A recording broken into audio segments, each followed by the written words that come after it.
لكم قصتي الشخصية في آخر الفيديو، فلو أنت حابب تسمع القصة يا تروح لآخر الفيديو وتسمع الفيديو كله وهتستفاد يعني. المهم إنك لو حابب تسمعها هتلاقيها في آخر الفيديو، فلازم تسمع الفيديو كله علشان تستفاد. في ناس عايشة طول عمرها في سر جواها مش قادرة تقوله لحد، سر تقيل كاتم على نفسها، والسر ده هو إن أنا مش متقبل نفسي.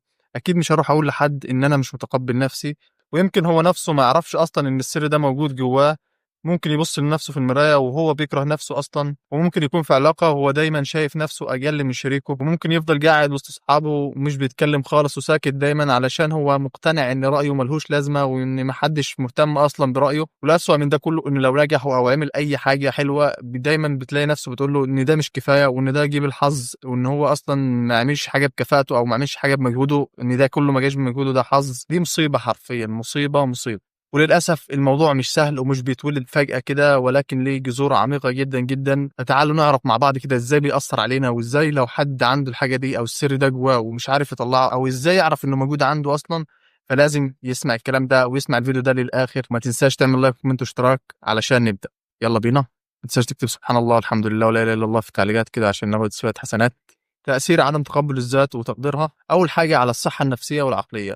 أول حاجة عندنا بيزود خطر الإصابة بالاكتئاب والقلق، لأن النقد الذاتي المستمر بيوصل عندنا حاجة من الإحساس بالذنب دايما والعزلة والحزن. فده بياكلنا حرفيا من جوه كده، بنحس إن إحنا متبهدلين من جوه. وكمان ممكن يسبب لنا مشاكل في الأكل زي فقدان الشهية أو الشراهة في الأكل، وده بسبب إن إحنا مش حابين جسمنا ومش حابين شكلنا ومش راضيين عنه. كمان ده ممكن يوصل للإيذاء النفسي والتفكير في الحاجات الوحشة زي الانتحار. والحاجات دي كلها ممكن الإنسان يبدأ يفكر فيها وإنه ما يستحقش يعيش أصلا، ويبدأ يفكر في حاجات إنه ينهي بيها حياته.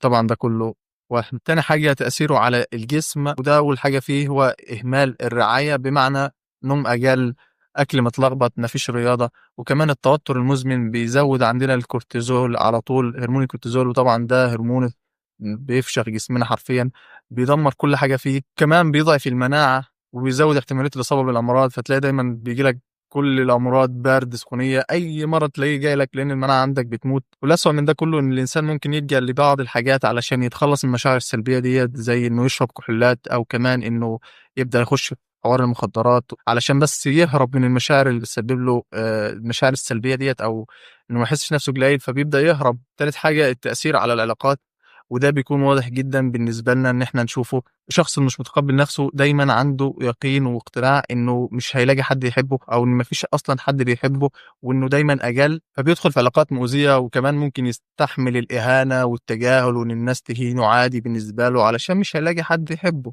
فبيكون متقبل الحاجات ديت على نفسه. وكمان ممكن يفضل في علاقة سامة لأنه خايف لو نهاها أو ساب هو العلاقة ديت هيفضل لوحده ومش هيلاقي حد يحبه لأنه أجل. فدايما بيفضل مع الشخص السام، مع الشخص المؤذي، لأنه دايما مقتنع إنه مش هيلاقي حد يحبه.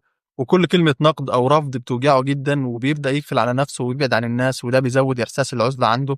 وكمان لو هو في علاقة ممكن يفضل يرضي الطرف التاني على حساب نفسه وعلى احتياجاته وعلى صوته بس علشان يرضي الشخص التاني وما يسيبهوش. رابع حاجة التأثير على الدراسة والشغل، بيخاف يجرب تحديات جديدة في سواء كان في الشغل أو في الدراسة علشان بس بيخاف من الفشل. وحتى كمان لو نجح بينسب النجاح اللي هو حصل ده للحظ مش للكفاءة بتاعته أو إنه اجتهد. والنقد البناء كمان بياخده كهجوم شخصي، إنه ده الشخص ده بيهاجمني، فده بيعطل إنه يحسن من نفسه ويطور من نفسه. خامس حاجة التأثير على السلوكيات، ممكن يخرب على نفسه من غير ما يحس، تلاقيه بيماطل، بيضيع فرص، بيضيع علاقات كويسة أصلا لأنه مش متعود يحس إنه يستحق فعلا إنه يكون ناجح أو إنه يستحق السعادة، أصلا مش متعود على كده. الخلاصة عدم تقديرك لذاتك وعدم تقبلها مش بس شعور وحش أو إحساس وحش ولا شعور سلبي، ولكنه كمان عامل خطير جدا بيأثر على صحتك النفسية والعقلية وجسمك وعلاقاتك وشغلك، بيأثر على كل حاجة. وكمان ممكن يوهم عقلك بإنه يفكر في حاجات إنه يأذي نفسه وإنه ممكن أصلا ينهي حياته.